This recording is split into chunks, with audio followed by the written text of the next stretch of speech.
జై గురుదేవ. అన్నవరం మహాపుణ్యక్షేత్రానికి 3 కిలోమీటర్ల దూరంలో బెండపూడిలో సాధువు గారు ఆశ్రమం, బెండపూడి సాధువు గారి ఆశ్రమం. వీరే అల్లూరి సీతారామరాజు గారు. అల్లూరి సీతారామరాజు గారు అధిష్టాన మందిరం. బెండపూడి సాధువుగా ఉంటూ స్వామివారు భారతదేశం మొత్తం మీద మొట్టమొదటిగా నిత్య అన్నదానం, మహాన్నదానం కార్యక్రమం పెట్టింది బెండపూడి సాధువు గారు. వారే ఖాళీ ఉపాసకులు అల్లూరి సీతారామరాజు గారు. వారి యొక్క అధిష్టాన మందిరం ఇదే. జై గురుదేవ. శ్రీ శ్రీ శ్రీ శ్రీ పరమహంస చిద్వేంకట రామ్ బ్రహ్మానంద మహర్షుల వారి నిర్వికల్ప సమాధి 28/12/1968. జై గురుదేవ.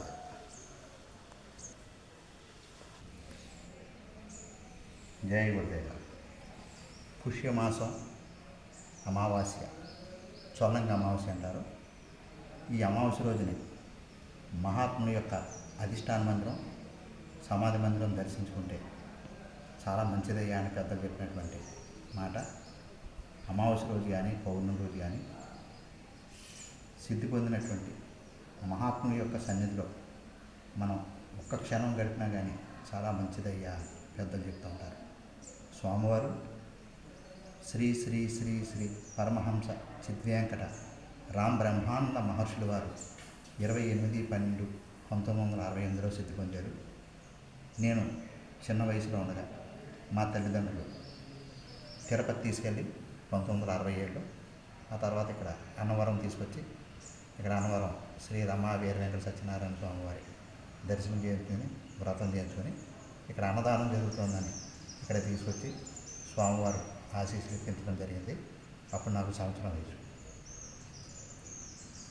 నేను 1966లో పుట్టాను. 1967లో నా తల్లిదండ్రులు ఇక్కడ తీసుకొచ్చి స్వామివారిని దర్శనం చేయించారు. అప్పుడు నాకు తెలియదు, సంవత్సరం వయసు. ఆ తర్వాత స్వామివారు పుష్యమాసం ఏకాదశి, ముక్కోటి ఏకాదశి రోజులు సిద్ధి పొందారు. అప్పటి నుంచి కూడా వీలైనప్పుడు అలాగా స్వామివారి దర్శనానికి వస్తూ స్వామి దర్శనం చేసుకుంటూ ఉంటాం. స్వామివారు అధిష్టాన మందిరంలో భిక్ష చేసినా, నిద్ర చేసినా చాలా మంచిది.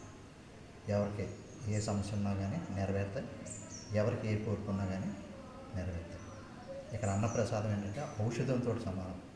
అన్నప్రసాదం తీసుకోవాలి ఇక్కడికి వచ్చిన తర్వాత. నిద్ర చేస్తే ఇంకా మంచిది. ఇది అన్నవరం మహాపుణ్యక్షేత్రానికి 3 కిలోమీటర్ల దూరంలో ఉంది. భక్తులైనటువంటి మీరు అందరూ కూడా సద్వినియోగం చేసుకోండి. గురుదేవా పాహిమాం, గురుదేవా రక్షమాం, గురుదేవా శరణం. గురువు గురించి మనం ఏం చెప్పగలం? ఏమీ చెప్పగలం. బెండపూడి సాధువు గారి ఆశ్రమంలో 365 రోజులు నిత్యం కూడా వచ్చిన భక్తులందరికీ కూడా మహా అన్నదానం, నిత్యం అన్నదాన కార్యక్రమం జరుగుతూ ఉంటుంది. జై గురుదేవ. జై గురుదేవ. జై జై గురుదేవ.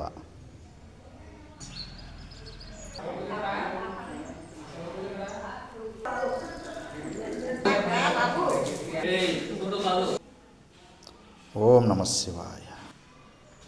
జై అరుణాచల.